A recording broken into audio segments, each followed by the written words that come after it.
ایک مرتبہ پیرانے پیر حضرت سیدنا شیخ عبدالقادر جیلانی رحمت اللہ علیہ جب حصول علم کے لیے اپنے گاؤں جیلان سے بغداد کے لیے روانہ ہوئے تو آپ کی والدہ ماجدہ نے آپ کو زادِ راہ کے طور پر 40 دینار آپ کی گدڑی میں سی دیے۔ چلتے وقت اپنے لگتے جگر کو نصیحت کی کہ بیٹا، خواہ کیسی ہی مصیبت اور برے حالات تمہیں پیش آئیں، سچ کا دامن ہاتھ سے نہ چھوڑنا اور جھوٹ کے نزدیک بھی نہ جانا، کیونکہ راست گوئی 1000 عبادتوں کی ایک عبادت ہے۔ سعادت مند فرز زن نے عرض کی کہ اے والدہ، میں صدقے دل سے یہ عہد کرتا ہوں کہ آپ کی نصیحت پر ہمیشہ عمل کروں گا۔ گھر سے رخصت ہو کر آپ رحمت اللہ علیہ بغداد والے ایک قافلے میں شامل ہو گئے، کیونکہ اس دور میں طویل بیابانی راستوں میں تنہا سفر کرنا ممکن نہ تھا۔ اثنائے سفر میں ہمدان سے کچھ آگے قزاقوں کے ایک جھٹنے نے قافلے پر چھاپا مارا اور اہل قافلہ کا سب مال و اسباب لوٹ کر تقسیم کے لیے ایک جگہ جمع کر دیا۔ سیدنا حضرت شیخ عبدالقادر جیلانی رحمت اللہ علیہ ایک طرف چپ چاپ یہ دردناک نظارہ دیکھ رہے تھے کہ ایک ڈاکو آپ کی طرف بڑھا اور پوچھا، کیوں میاں، تمہارے پاس بھی کچھ ہے؟ آپ نے فرمایا، میرے پاس 40 دینار ہیں۔ ڈاکو کو آپ کی بات پر یقین نہ آیا اور وہ آپ کی ہنسی اڑاتا ہوا آگے بڑھ گیا۔ اتنے میں ایک دوسرا قزاق آپ کی طرف آیا اور آپ سے وہی سوال کیا۔ آپ نے اسے بھی یہی جواب دیا کہ میرے پاس 40 دینار ہیں۔ آپ کی غریبانہ حالت کو دیکھ کر دوسرے ڈاکو نے بھی آپ کی بات پر ہنسی اڑا دی۔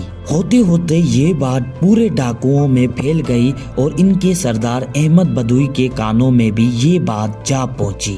اس نے حکم دیا کہ اس لڑکے کو میرے پاس لاؤ۔ ڈاکو آپ رحمت اللہ علیہ کو اپنے سردار کے سامنے لے گئے۔ سردار نے آپ سے مخاطب ہو کر کہا، لڑکے سچ سچ بتا، تیرے پاس کیا ہے؟ حضرت نے بلا خوف اس بات کا جواب دیا، میں پہلے بھی تیرے 2 ساتھیوں کو یہ بات بتا چکا ہوں کہ میرے پاس 40 دینار ہیں۔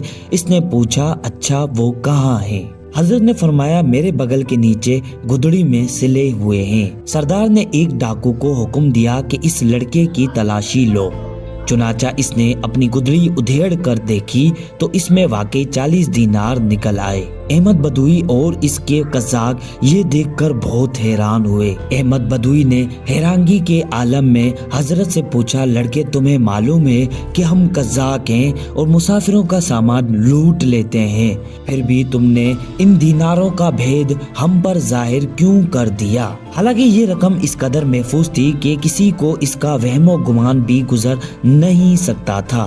آخر کس چیز نے تمہیں سچ بولنے پر مجبور کیا؟ حضرت نے فرمایا، میری والدہ نے گھر سے چلتے وقت مجھے نصیحت کی تھی کہ ہمیشہ سچ بولنا۔ بھلا ان 40 دیناروں کی وجہ سے میں اپنی والدہ کی نصیحت کو کیوں فراموش کر دیتا؟ حضرت کے الفاظ سن کر بدوی بے حد متاثر ہوا اور اسی وقت اس پر رکھتے طاری ہو گئی۔ ندامت کے آنسوؤں نے اس کے دل کی سیاہی کو دھو ڈالا اور اس نے آہ بڑھ کر، اے بچے، تم پر خدا کی ہزاروں رحمتیں ہوں کہ تم نے اپنی ماں کے عہد کا خیال رکھا، لیکن حیف ہے مجھ پر کہ میں اپنی ساری زندگی اپنے خالق کا عہد توڑتے ہوئے گزار دی۔ اے بچے، تم نے مجھے ہدایت کی راہ دکھا دی، اب میں رہتی زندگی تک کبھی کسی کو تکلیف نہیں پہنچاؤں گا۔ یہ بات کہہ کر وہ حضرت کے قدموں میں گر پڑا اور رہزنی کے پیشے سے تائب ہو گیا۔ اس کے ساتھیوں نے جب یہ منظر دیکھا تو سب بے یک زبان پکار اٹھے کہ اے سردار، ہم بھی اس برے پیشے سے توبہ کرتے ہیں۔ تو رہزنی میں بھی ہمارا قائد تھا اور توبہ میں بھی ہمارا پیش رو ہے۔ چنانچہ انہوں نے لوٹا ہوا تمام مال قافلے والوں کو واپس دے دیا۔ امید ہے کہ آپ اس ویڈیو سے بے حد متاثر ہوئے ہوں گے اور میں امید کرتا ہوں کہ آپ اس ویڈیو کو بے حد شیئر اور لائک کریں گے۔